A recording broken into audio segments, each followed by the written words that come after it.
Shalom Bapak Ibu yang berkati Tuhan, apa kabarnya hari ini? Saya bersyukur jika Tuhan masih memberikan saya kesehatan sampai hari ini. Dan saya berharap juga Bapak Ibu tetap sehat sampai hari ini, bersukacita di dalam penyertaan Tuhan.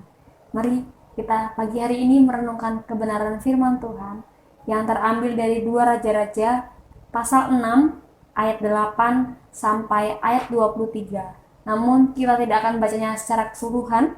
Saya akan membacakannya beberapa ayat. Ayat yang ke-15.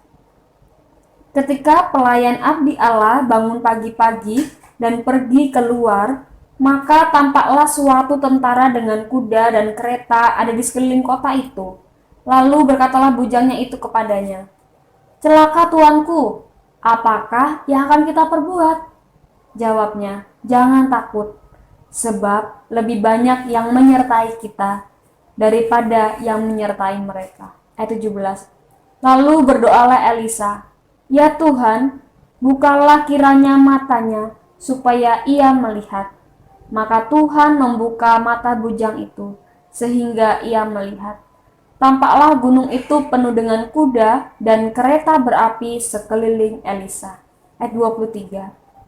Disediakannyalah bagi mereka jamuan yang besar, maka makan dan minumlah mereka.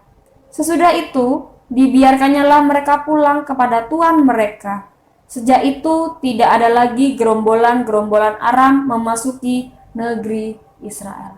Bapak Ibu berkati Tuhan, pagi hari ini kita merenungkan kebenaran firman Tuhan di bawah tema kuasa doa di tengah kesulitan. Sekali lagi, kuasa doa di tengah kesulitan. Kalau kita melihat teks ini merupakan suatu kisah bahwa kerajaan Aram akan memasuki negeri Israel. Nah, di sini jelaskan bahwa Nabi Elisa lah yang memimpin pada waktu itu. Nabi Elisa sendiri adalah nabi sesudah Nabi Elia, sehingga Nabi Elisa dipakai Tuhan untuk menyuarakan suara Tuhan kepada bangsa Israel. Bapak Ibu berkati Tuhan, kerajaan Aram yaitu berada di utara Israel, daerah Syria atau Suriah masa kini. Kerajaan Aram ini mempunyai sejarah yang cukup panjang bersama dengan kerajaan Israel. Nah, salah satu kerajaan Aram yang terkenal yaitu panglima tingginya. Mungkin ketika kita sekolah minggu kita sering mendengarnya, yaitu panglima tinggi Naaman yang disembuhkan oleh Elisa, Nabi Elisa di Sungai Yordan. Nah, kerajaan Aram ingin sekali menduduki kerajaan Israel, sehingga rajanya pun berusaha bagaimana caranya bisa merebut Israel, sehingga apapun usaha dan cara banyak digunakan untuk merebut kerajaan Israel itu. Bapak Ibu dari Tuhan, ternyata rencana yang dibuat oleh Raja Aram selalu gagal. Ternyata Tuhan memakai Nabi Elisa untuk menjadi alatnya Tuhan, sehingga Nabi Elisa mengetahui apa yang akan dikerjakan oleh Raja Aram. Sehingga Raja Aram pun juga marah, murka, sehingga Raja Aram ingin membunuh Nabi Elisa. Nah, ketika Nabi Elisa ingin dikejar-kejar oleh Raja Aram dan berniat untuk menangkap Nabi Elisa, namun Tuhan menggagalkan rencana tersebut. Tuhan menolong sehingga Nabi Elisa dan bangsa Israel luput dari bangsa Aram. Bagaimana caranya Nabi Elisa dan bangsa Israel luput dari ancaman bangsa Aram? Yaitu karena ada kuasa doa yang dinaikkan oleh Nabi Elisa. Seperti teks yang sudah saya baca tadi. Dalam ayat 17 dan selanjutnya dikatakan bahwa Nabi Elisa berdoa kepada Tuhan yang menciptakan dia. Bagaimana cara kita untuk melihat kuasa doa yang terjadi dalam kehidupan kita? Mungkin seringkali kita berdoa, Dan seringkali mungkin juga doa kita tidak sesuai seturut dengan kehendak Tuhan, sehingga Tuhan mungkin belum menjawab setiap doa-doa kita. Namun ada beberapa hal yang kita bisa lihat. Bagaimana caranya supaya kita bisa melihat kuasa doa yang kita naikkan kepada Tuhan. Yang pertama, kita harus hidup benar di hadapan Tuhan. Seperti halnya Nabi Elisa.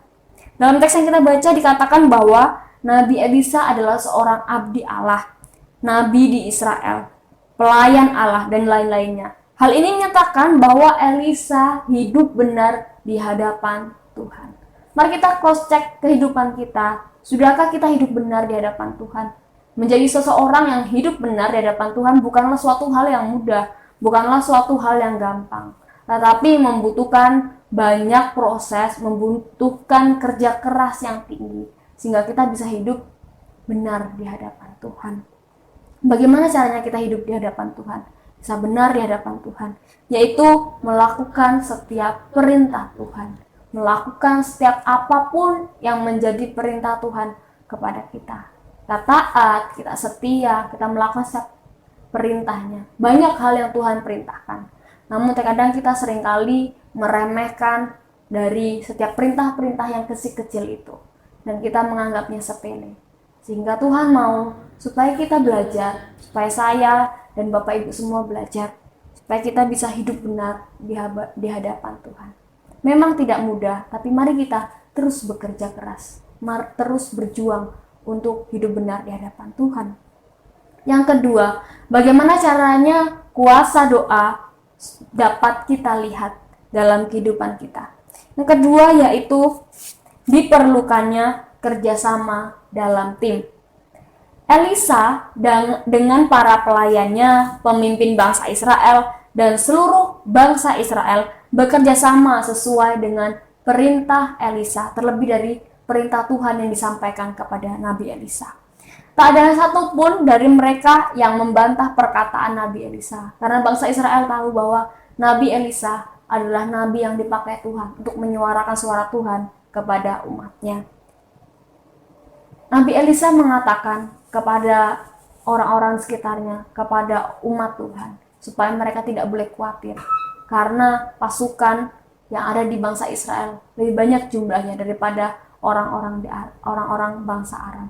Hal ini terlihat jelas bagaimana Nabi Elisa sendiri, dia dikuatkan Tuhan.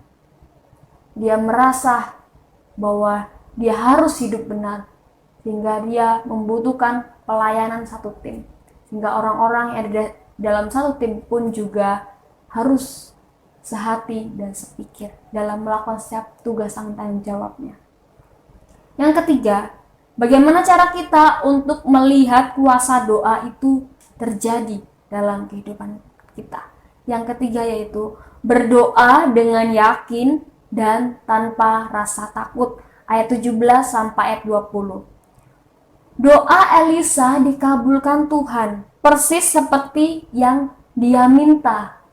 Ketika Elisa meminta supaya Tuhan membukakan mata bujangnya, supaya mata bujangnya bisa melihat ada keajaiban yang Tuhan buat, maka itulah hal yang terjadi. Tuhan memberikan mukjizat ketika Elisa dia berdoa dengan yakin dan tanpa ragu. Mungkin banyak di antara kita yang berdoa sekian lama, berpuluh-puluh tahun berdoa, namun doanya belum dijawab Tuhan. Percayalah, Tuhan pasti memberi yang terbaik untuk kita. Mungkin ada beberapa hal, mungkin doa kita berbeda dengan kehendaknya Tuhan, atau motivasi kita salah dalam berdoa, atau kita terlalu egois dengan doa-doa yang kita naikkan kepada Tuhan. Bapak Ibu berkati Tuhan, mari saya juga ingin meyakinkan kita semua bahwa setiap doa yang kita naikkan kepada Tuhan tidak akan pernah sia-sia. Mungkin Tuhan akan menjawabnya di kemudian hari, atau memang Tuhan tidak mau menjawabnya karena tidak sesuai dengan kehendaknya Tuhan. Di setiap doa yang kita naikkan kepada Tuhan, pasti Tuhan memberikan yang terbaik bagi kita semua. Yang terakhir, bagaimana caranya kita melihat kuasa doa itu terjadi dalam kehidupan kita? Yang terakhir yaitu tetap mengasihi tanpa memandang muka. Bangsa Israel telah dihianati, ataupun bangsa Israel dalam arti mereka sudah disakiti oleh orang-orang Aram. Nabi Elisa juga hendak dihancurkan oleh kerajaan Aram. Namun ketika Raja Israel bertanya kepada Nabi Elisa, apakah harus kita perbuat? Haruskah kita membunuh mereka? Nabi Elisa mengatakan, jangan, sediakan mereka makanan, perjamuan makan untuk mereka. Artinya, Nabi Elisa mengajarkan kepada kita semua, ketika kita disakiti oleh orang-orang di sekitar kita, mari kita tetap membalasnya dengan sukacita yang berasal dari Tuhan. Mari kita terus mengasihi Dia tanpa batas. Karena kita melihat bahwa kita adalah manusia yang penuh dengan dosa, tetapi Tuhan yang terus mau mengampuni setiap dosa kita ketika kita mau datang kepada Dia. Yang terakhir tadi, tetap mengasihi tanpa memandang muka. Pertolongan Tuhan tidak terlalu cepat. Pertolongan Tuhan tidak terlambat, tetapi tepat waktu. Mari kita belajar dari setiap poin-poin yang sudah saya sampaikan di pagi hari ini. Mari kita percaya bahwa ada kuasa doa yang kita naikkan kepada Tuhan. Pandemi COVID-19 mungkin yang semakin hari semakin bertambah jumlahnya. Mungkin hari ini bisa 12.000 jumlah yang positif. Tapi kita meyakini bahwa kuasa doa di tengah kesulitan akan nyata tepat pada waktunya Tuhan. Mari kita terus berdoa, berseru kepada Tuhan, karena doa kita tidak akan pernah sia-sia. Mari terus kita menjadi berkat bagi sekeliling kita. Mari kita belajar untuk bersama-sama meyakini ada kuasa doa. Ada kuasa doa di tengah setiap kesulitan yang kita hadapi. Tuhan Yesus memberkati kita semua. Amin.